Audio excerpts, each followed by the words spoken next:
مساء الخير، ازيكم عاملين ايه؟ انا جاي النهارده علشان اقول لكم ازاي تأثروا سلسلة في البيت، وايه السلاسل اللي ممكن تتأثر في البيت وفي المحلات التانية، وايه السلاسل اللي ما ينفعش اصلا تتأثر. تعالوا بينا نشوف.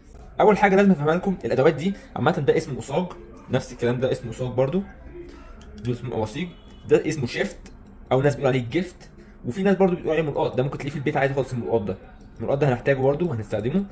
تمام. وده عباره عن مقص، ممكن نستخدم مقص او اي حاجه تقطع يعني. هقول لكم برضو دي. تمام. امسك مثلا اول سلسله، السلسله دي عايزين نقصرها. السلسله دي طولها باين انها طويله قوي، عايزين نقصرها. بنيجي عند قفلها اول حاجه، ده عادي خالص بنفتحه. ممكن تقفل في اي واحده منهم، تقفلها في اي واحده زي ما هي واضحه كده فيها. تمام. طيب في ناس هتقول لي لا علي ضيقه شويه ومش عارف اقفلها وانا لابسها. بص انا قفلتها ازاي؟ قفلتها كده عادي خالص. بص في مقاس قد ايه صغير. الباقي ده ممكن نقطعه بالمقص اللي انا قلت لك عليه ده. نمسك من بعده بنقص. دي الفكره كلها، بس انا طبعا مش هقصه عشان انا هحتاجه. دي الفكره كلها. بس في ناس بتقول لي علي بيبقى ضيق جدا ومش بيخش. هقول لكم طيب ماشي، هنعدي على سلاسل ثانيه هتبقى ضيقه وهوريكم ازاي هنعمله. تمام. يبقى السلسله دي عرفنا اسمها جروميت عامه، عرفنا ازاي بتتاثر. تمام. سهل جدا، بنفتح نقفل في اي واحده منهم. تمام. نبدا نخش في السلسله الثانيه. السلسله دي اسمها مسمار، دي برضو تقريبا بتخش في اي واحده منها. ده القفل بتاعها اسمه قفل سوسته. قفل سوسته معروف برضو، قفل سوسته ممكن تقريبا نقفله في اي واحده. بتبقى ضيقه شويه برضو بس بتخش. وبرضو لسه هقول لكم لو ما دخلتش هنعمل ايه. يعني انا برضو قفلتها على اي واحده والسلسله وصلت قوي، الباقي ممكن اشيله. تمام. دي الفكره كلها. تمام. السلسله الثالثه دي، يعني السلسلتين الاولين دول مش محتاجين ان احنا نوديهم ورشه ولا نوديهم محل نقول لهم قصروا لنا. لا، احنا ممكن في البيت الكلام ده كله نعمله في دقيقتين، في دقيقه كمان مش دقيقتين. تمام. السلسله دي عليه ممكن تاثر. اقول لكم السلسله دي يا جماعه بتاثر بس مش في البيت. دي استحاله تاثر في البيت للاسف. اسمها ديليفور. سلسله ديليفور دي استحاله تاثر في البيت. دي بتقطم اول حاجه، خلي بالكم ما تنامش بيها. فدي انت بتشوف المقاس اللي انت عايز تشيله في الورشه، بتقصها حاجه زي دي كده، زي المقص اللي انا قلت لكم ده بيقصوا. وبعديها من اول المكان ده بيلحموا على الزردة، بيبقى كده. دي الفكره كلها بتاعته، عشان هو ورشه بتلحم. فاهم قصدي؟ يبقى السلسله دي فهمنا ان دي بتاثر في الورشه مش عندنا. نشوف السلسله اللي بعديها. نمسك مثلا السلسله دي. السلسله دي اسمها سلسله الماني واسعه شويه. تمام. الماني زردها واسع شويه. دي برده ممكن تاثر تقريبا، بتحط في اي واحده من هنا. طيب ماشي، دي عليه ضيقه شويه ما بتخشش فيها. هنعمل ايه؟ اقول لكم بقى. اي حد في البيت عنده الشيفت ده او ملقاط، لو عنده ملقاط، لو احنا مثلا عايزين نقصرها لغايه كده هنا، بنعمل ايه؟ بندخل الشيفت ده فيه، بنفضل نلف كده بايدينا، نوسع في المدور اللي احنا هنحط فيه القفل. نفضل نوسع تاني. شايفيني بوسع ازاي؟ عمال بوسع لغايه ما وسع قوي. نمسكه. بعد ما نمسكه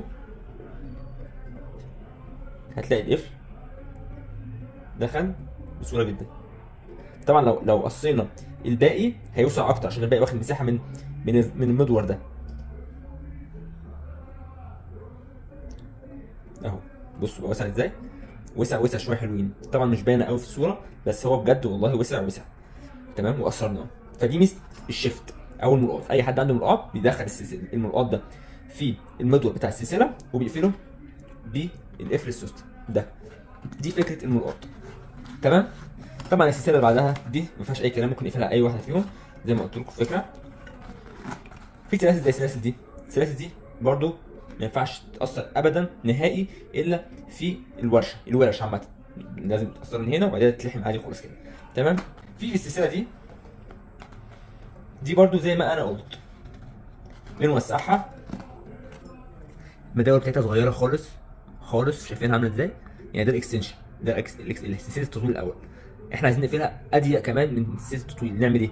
برضو بندخل مثلا زي نحطها هنا، بندخل طرف الشيفت او اللي هو الملقاط جوه الزرده. نفضل نلف كده بالراحه زي ما انا بعمل رايح جاي كده يمين وشمال، بحيث ان هو يوسع كل شويه. بعد كده نمسكها ونقفل فيه، هتلاقيه سهل داخل، عشان غير كده استحاله يخش، غير كده استحاله يخش. المدور ضيق جدا اهو، المدور ضيق جدا. السلسله دي رفيعه جدا، والسلسله دي اللي بتبقى فيها دايما كليهات. السلسله دي انت هتلاقوها كتير جدا يا جماعه، اسمها سلسله الماني، كليه على بعضه، سلسله باللعب اللي فيها بلايات، بيسمى كليه، في ناس بيقولوها سلسله بس دي طريقه تاصيلها في البيت لو انتوا عايزين تاصلوها. يعني هي دي الطريقه الاساسيه دي، اللي انتوا هتلاقي ناس كتير جدا لما يجوا يشوفوا فيديو ان عندهم السلسله دي بيلاقوا لها الحل. انهي سلسله بالظبط بتاعتكم قولوا لي في كومنت، بس هو دي تقريبا هي دي السلسله بتاعتكم. تمام. في بعديها مثلا السلسله زي دي كده، السلسله دي نفس الفكره بالظبط، سلسله جروميت بلاكه، بس جروميت ضيقه قوي قوي قوي. فهنعمل فيه نفس الفكره برضو، نمسك القفل نشوف مثلا احنا عايزين نقصرها فين بالظبط، هنقصرها هنا، نجيب برضو الشيفت ده او الملقاط هتلاقيه في اي بيت عادي خالص، ندخله نفضل يمين شمال يمين شمال لغايه ما نوسعه ونقفل فيه. في بقى السلاسل دي، لو حد يا جماعه عنده السلسله دي سلسله حريمي عامه، هي وانا بطلعها اصلا تقريبا اتعقدت كمان. السلسله دي يا جماعه عايزه معامله خاصه، سلسله رفيعه جدا، كلها رفيعه جدا، انتوا لو شفتوا في الحقيقه عامة هو رفيع جدا، ارفع من اللي فات اللي انا وريتها لكم دي، رفيعه جدا، ده اسمه كوليه. السلسله الالماني برضه ارفع حاجه، رفيعه جدا. عشان كده السلسله دي لو اتقطعت للاسف ما بتتلحمش، يا اما من الصعب جدا تتلحم، ما بتتلحمش اصلا، لو وديتها ورشه وديتها اي حاجه ما بتتلحمش، فدي مشكلتها. فالسلسله دي يا جماعه ما بقول لكم يعني خلوها يعني ليها معامله خاصه، خلي ليها يعني معامله خاصه واهتموا بيها جدا. السلسله دي هي ودي برضو منها بوكس رفيع جدا، رفيع جدا، لو اتلحمت تلاقيها ناشفه كده ما هتقطم تاني، فمش هينفع تلاقيها خالص. خلي بالكم من السلسلتين دول جدا جدا. تمام. في السلسله دي مفتوله، المفتوله دي حلها ايه؟ دي في منها حلين، ممكن اول حاجه توديها ورشه وتريح دماغك، تاني حاجه ممكن لو حد عايز يعملها في البيت نفس الفكره برضو، يمسك اي زرده كده يوسعها، بس هتبان شويه، اي حته اي طول عايز يعمله يحط اي شيفت كده ويوسعه. تمام. اما السلسله دي لو اتقطمت النص برضو نفس الفكره، مش هينفع تتلحم تبقى حته ناشفه، مش هتنفع غير كده. تمام. السلسله البيلي دي للاسف لازم تتاثر في الورشه برضو، تتاثر في الورشه فقط، ما ينفعش تاثر عندنا. نفس الفكره دي برضو، دي تتاثر في الورشه.